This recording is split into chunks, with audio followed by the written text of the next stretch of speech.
Hello, my name is Whelsko and I'm here to show you the ultimate beginner guide for Apex Legends. Without further ado, let's get into it. The first and foremost biggest tip that I have is to play the tutorial. There is maybe not as much fun to be had or coolness, but at least you'll have a grip of the basic controls of what the game actually is about. That being said, test out your sensitivity, your controls, your keybinds. Make sure that you don't have to tweak it that much later on. It's extremely hard when you have mastered a certain sensitivity, for example, and then you have to start over with a new one. The sooner you have your dream keybinds, the better. Whenever you start a game of Apex Legends, you will have to pick a legend. There are currently 8 different legends that you can play with. 2 of them you need to unlock. But for a beginner, I would highly recommend that you only stick to Gibraltar, Lifeline and Bangalore to master the game. Once you get familiar with the basics, the map layout, etc, then I would suggest going over to others. Why are these 3 so good? Well, they are extremely forgiving. Lifeline lets you heal sooner. It also doesn't need as much heals as other characters. Gibraltar has an extremely useful shield. Bangalore has a passive to increase movement speed and smokes to cover yourself. These 3 are ideal for getting started and getting familiar with the game. And from then you can move on to more complicated legends. When everybody has selected their legends, the ship will go from one end to the other end of the map. The route the ship will take is random each time, and the jump master will have to drop for everybody else, unless you decide to go solo, but letting the jump master do makes it easy work. Also, the jump master icon will be available when selecting your legend, so you know who has to jump. You can also relinquish your jump master responsibility and duty by pressing the button here. After you decided a good looting spot, the 4th tip on this list will be to get familiar with the looting. There is no shame in dropping super late to get all alone in a city so you can get familiar with how to pick up weapons, with using your inventory, what to pick up and what not. I highly recommend that you, in the beginning at least, pick up everything you find.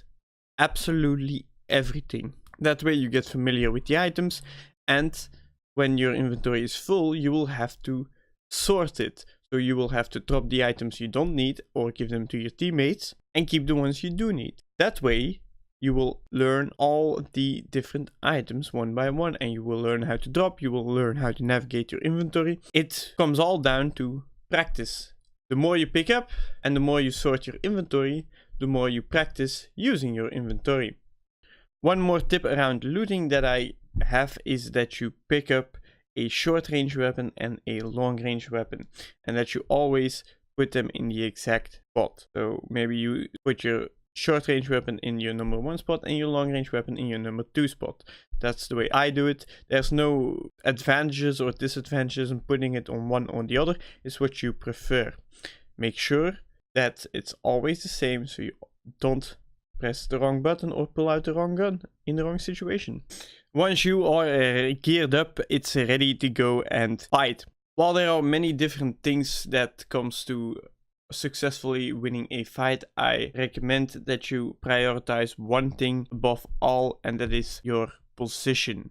Do you have a better position than the enemy? Does the enemy needs to push you in an open field? Are you on the high ground? While position itself is a extremely diverse subject, the main goal is, before you even shoot, to have a better position than your enemy. It's sometimes better to wait, shooting, have the patience to get yourself in a better position to then fight. Position will trump everything. A great position will make up for bad aim. And aim is something that takes a lot of practice in different situations. But a position isn't as hard as a great aim. Tip number 6. Now that we know position is key, in order to get to a position, you need to move. You need to walk, you need to sprint, you need to jump, you need to use the rocket balloon. These are scattered all around the map. In this game, movement is smooth, it is important, it is well designed, and it feels awesome. Keep moving, keep sliding down hills, keep jumping around. Even if you're aiming, try to strafe from left to right a little bit so you don't stand still. The same when you're looting a body. Strafe from left to right. The more you stand still and the more you stay in the same place, the more likely you are to lose. Unless, of course, if you followed the previous tip to the bone and have the best position anybody can ever hope to get. The movement system is smooth. Don't forget that the balloons you can take on the zip line above, then when you reach the top circle you will have your jetpack available, or whatever it's called. Also, zip lines are across the map. Make sure that you can find them and use them. You don't have to use those per se, but they give you a nice boost. Also, a tip that was in the tutorial covered and that I still have trouble reminding myself of is to holster your weapon. It will increase your movement speed by around 15% to get you going. The next tip is to ping, ping, ping. Use the ping system on almost everything you do. If you see an item that your teammates needs to pick up, ping it. If you see an enemy, ping it. Even if it's obvious, just ping it. If you say you want to go somewhere, ping it. If you want to loot something, ping it. By holding down the ping key, you can have a nice wheel with all kinds of different pings if you fancy something else. Other than that, double pinging a supply drop, a piece of armor or equipment or gun, a enemy, it will automatically select the right ping for you. Keep using the ping system. Don't spam your teammates to death, but do keep it in mind at all times. Apex Legends is a team-based battle royale hero shooter. That means teams are extremely important. Picking the right legends and legends that have synergy with each other is one form of team play, but most of it will come in game. It will come having great communication, thinking about your teammates, considering them, pinging everything, thinking about what they need, making sure that if somebody overextends or pushes too hard, that you have him back up. It's all these, teamwork is a compilation of little things to improve the overall flow and synergy of the team. The best way is to always keep in mind, what does my team need? What are they planning? Maybe you are pushing and nobody's watching the back. A great team player watches the back. A great team player supports. If everybody in the team thinks as what can we do for the team, then everybody in the team will be. So I'll rephrase JFK. Don't ask what your team can do for you. Ask what you can do for your team. Now we have to talk about one thing, and that is shooting. Or damage dealing for that matter. This game is extremely generous when it comes to your abilities, so throwing down a caustic, gas trap, or a Bangalore smoke, things like that. Keep using them as much and as often you can. The only cost to them is literally using them, so it makes it extremely good to pump them out as much as you can. Then we have of course the throwables. Throwables are in this game the thermite grenade, the arc star, and the normal grenade. They are easy to find and usually a lot of people have them. Make sure you always have two or four in your inventory equipped so you can pump them out on your enemies. They're extremely strong and I still underestimate them after a couple of hours. Now, the shooting itself.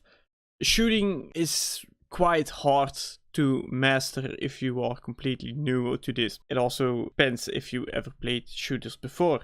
If you have, then you probably know already what to do. But the best tip I can give anybody who wants to learn it is to put down, or at least place your crosshair in the right place at all times. What does this mean?